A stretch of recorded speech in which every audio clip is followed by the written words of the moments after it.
तो फिल्म की शुरुआत होती है मेगन नाम की एक लड़की से जिसके डैड बहुत ज्यादा बीमार थे। वो कैंसर पेशेंट थे और जल्द ही मरने वाले थे, जिसकी वजह से मेगन बहुत ज्यादा दुखी भी रहती थी और वो चाहती थी कि किसी तरह से उसके डैड का इलाज हो सके। उनका ख्याल रखने के लिए उसने अपनी जॉब तक छोड़ दी थी। इस टाइम वो हर तरीका आजमा रही थी अपने डैड को ठीक करने का, जबकि दूसरी तरफ उसकी मॉम थी जो उसके डैड को ठीक करने के लिए ब्लैक मैजिक का यानी काले जादू का इस्तेमाल करने की कोशिश करती थी। कभी वो उनके बेड के नीचे इंसानी दांत रख देती थी तो कभी हड्डियां, और इन चीजों से मेगन को बहुत ज्यादा गुस्सा आता था। वो इनकी ये सारी चीजें उठाकर डस्टबिन में फेंक दिया करती थी। यहाँ तक कि मेगन की मॉम तो अपनी दोस्त के कहने पर अपने हस्बैंड को अजीबोगरीब पोशंस भी पिलाने लगी थी और मेगन को अपनी मॉम पर गुस्सा आता था कि वो इतनी पढ़ी लिखी होने के बावजूद ये सब कैसे कर सकती हैं। मेगन और मेगन के डैड की नर्स को लगता था कि उसकी डैड की हालत इसीलिए ठीक नहीं हो पा रही क्योंकि उसकी मॉम उसके डैड के साथ अजीबोगरीब एक्सपेरिमेंट करती है। हमें पता चलता है कि मेगन के अपने भी कुछ मसले चल रहे थे। उसे पैसों की जरूरत थी, जो पैसे उसे उसके डैड देने वाले थे, लेकिन अब बीमारी की वजह से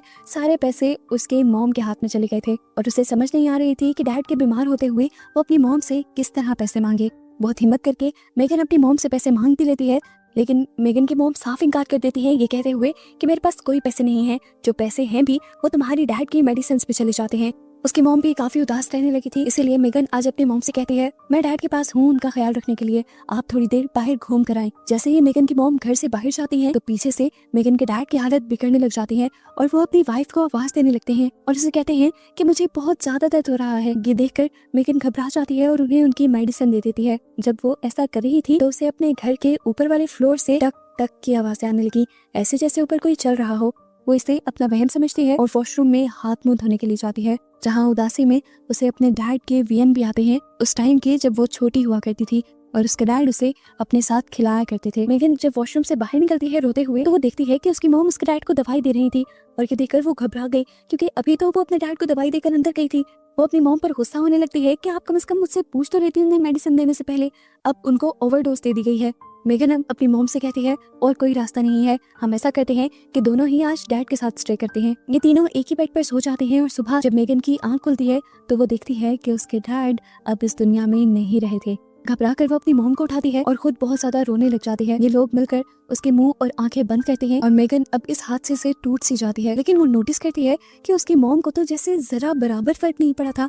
उसे सोच आती है कि क्या मॉम को डैड से प्यार ही नहीं था। यहाँ मेगन को अब टेंशन हो रही थी कि उसे अब अपने डैड का फ्यूनरल करना होगा और जब वो इस बारे में बात करने के लिए अपनी मॉम के पास जाती है तो वो नोटिस करती है कि उसकी मॉम उसे आता देखते ही यहाँ से ऊपर चली गई थी। वो चुपके से अपनी मॉम की बातें सुनती है तो उसकी मॉम किसी को बुलाने वाली थी। वो उसे बताती है कि मेरा हस्बैंड मर गया है और आप जल्दी आए। अब मेगन जल्दी से आकर अपनी मॉम से पूछती है आप किससे बात कर रही थी? एम्बुलेंस से। आपने उनके फ्यूनरल की कोई तैयारी की? लेकिन यहाँ उसकी मॉम उसकी बातों का जवाब देने की बजाय बड़े ही आराम से कॉफी बनाने लगती है और मेगन को गाने प्ले करने को कहती है, जिस पर मेगन का दिमाग घूम जाता है और वो कहती है मॉम आपको समझ भी आ रही है कि हमारे साथ हो क्या गया है? मेरे डैड आपके हस्बैंड इस दुनिया से चले गए हैं और अब हमें उनका फ्यूनरल करना है। इस पर उसकी मॉम भी चिल्ला कर कहती है चुप करो, ऐसा कुछ नहीं होगा, हमें बस तुम्हारे डैड की बॉडी को ठंडा रखना है, जिसके बाद वो आ जाएगा और तुम्हारे डैड दोबारा जिंदा हो जाएंगे। ये सुनकर मेगन का तो दिमाग ही घूम गया। उसकी मॉम अब क्या करना चाह रही थी?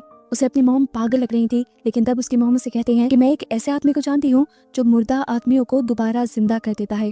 मेगन उन्हें समझाने की कोशिश करती है कि ऐसा इम्पॉसिबल है। तब मेगन की मॉम से कहती है अगर तुम इस सब में मेरा साथ नहीं दे सकती तो खुदा के वास्ते तुम यहाँ से चली जाओ। अब मेगन भी बाहर जाकर रोने लग जाती है और तभी उसे अपने डैड का वीएन आता है। उसके डैड उसके साथ बैठे हुए थे, उसे ऐसा लग रहा था। उसके डैड इस मर्तबा उसे कहते हैं कि तुम्हारी मॉम जो कर रही है ठीक कर रही हैं, तुम्हें उनका साथ देना चाहिए। अगर तुम उनको कोशिश नहीं करने दोगी तो तुम उनके लिए बुरी बन जाओगी। मेगन को इस टाइम ये बातें समझ आने लगी और उसने अंदर जाकर अपनी मॉम से कहा कि बताएं क्या करना है। वो इस सबके लिए इसलिए मानी थी क्योंकि उसके डैड ने उसे समझाया था, देखो जब मैं जिंदा नहीं होऊंगा तो तुम्हारी मॉम भी समझ जाएगी कि ये सारी चीजें फालतू की हैं और वो कभी दोबारा इनके ऊपर बिलीव नहीं करेंगी।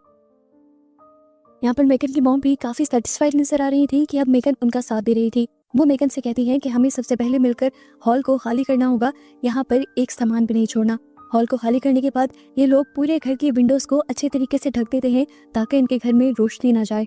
सारी खिड़कियां ढकने के बाद जब वो शीशे ढक रही थी तो उसे एक शीशे में साया दिखाई दिया। जैसे ही उसने पीछे मुड़कर देखा तो पीछे कोई भी नहीं था। उसने दोबारा शीशे में देखा तो अब वो साए कई ज्यादा हो गए थे। उसने लाइट ऑन की तो दोबारा वहाँ पर कोई भी नहीं था। डरते हुए उसने सारे शीशों के ऊपर भी कपड़ा डाल दिया जैसा उसकी मॉम ने उसे कहा था। इसके बाद मेगन की मॉम उसे खास किस्म का सूट देते हैं जिसे मेगन पहन लेती है, जिसके बाद ये लोग उसी आदमी का इंतजार करने लगते हैं। घंटों गुजर जाते हैं, जब वो नहीं आता तो मेगन अपनी मॉम पर गुस्सा होने लगती है कि मेरा ख्याल है वो सब लोग फेक हैं। ये सुनकर मेगन की मॉम को भी गुस्सा आ जाता है और वो उससे कहती है तुम यहाँ से दफा हो जाओ, तुम चाहते ही नहीं हो कि तुम्हारे डैड जिंदा हो, तुम मेरा साथ नहीं देना चाहती, तुम यहाँ रुके भी इसीलिए हो कि किसी तरह तुम मेरा काम रोक सको। अभी इन दोनों की बहस ही चल रही थी कि एकदम से वो आदमी घर के अंदर भी आ गया।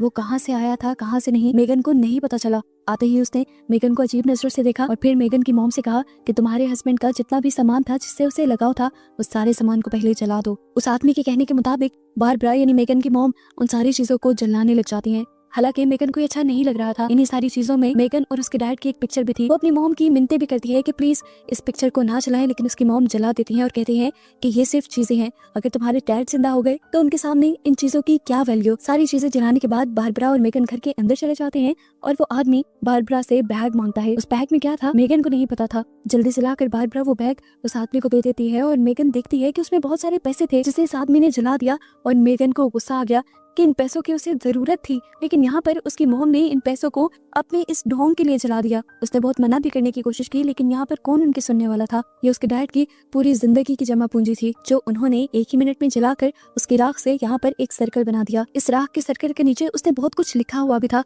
और इस कमरे में इस आदमी ने बहुत सी कैंडल्स भी जला दी थी।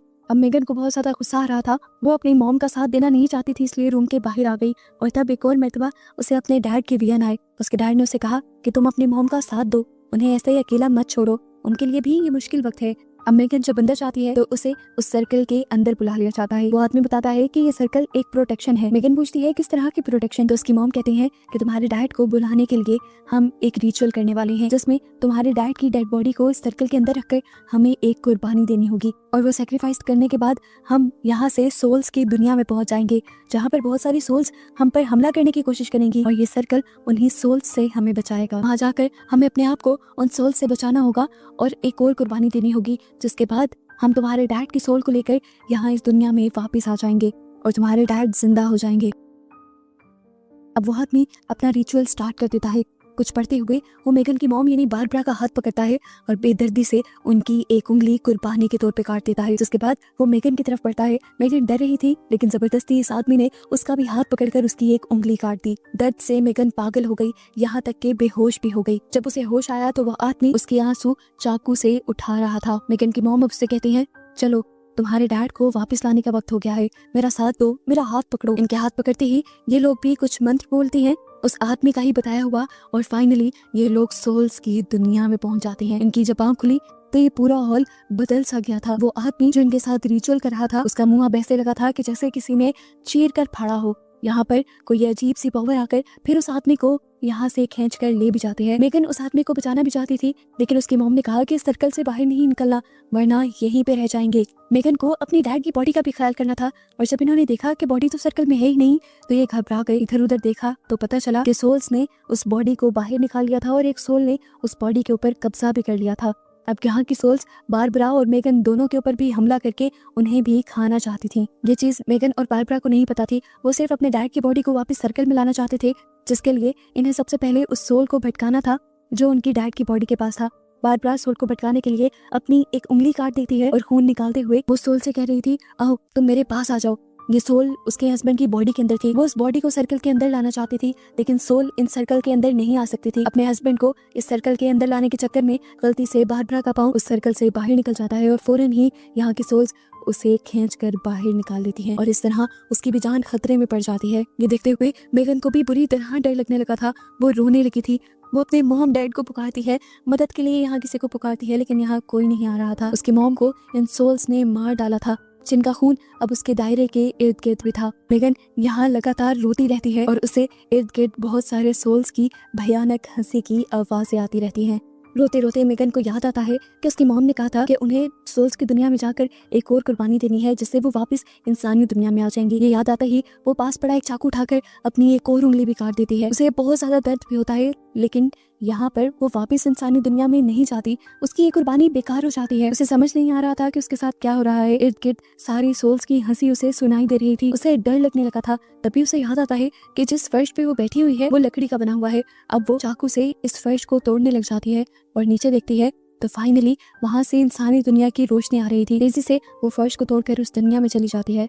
लेकिन क्या देखती है कि ये दुनिया इंसानी दुनिया तो थी, लेकिन उसकी यादों की दुनिया थी, जहाँ से उसका निकलना बहुत ज्यादा मुश्किल था। ये सब जानते हुए वो बेहोश हो जाती है और जब उसे होश आता है तो वो दोबारा उसी फ्लोर पे उसी दायरे के अंदर थी। उसके सामने अब उसकी मॉम बैठी हुई थी सर्कल के दूसरी तरफ, और वो भी अब एक डीमन बन चुकी थी, एक शैतान बन चुकी थी। ये देखते हुए मेगन टूट जाती है और अपनी मॉम से कहती है, आए आए मुझे खा लें। और ये कहते ही वो सर्कल से बाहर निकलकर अपनी मॉम की तरफ जाने लगती है और तभी एक जोरदार रोशनी उसकी आंखों में टकराती है और जब वो आंखें खोलती है तो देखती है कि वो अब अपनी असली दुनिया में आ चुकी थी। असल में तीसरी कुर्बानी उसे अपनी जान की ही देनी थी। यहाँ वो इस दुनिया में अकेली ही आ पाई थी और बस इसे ही दिखाते हुए ये कहानी यहाँ खत्म हो जाती है।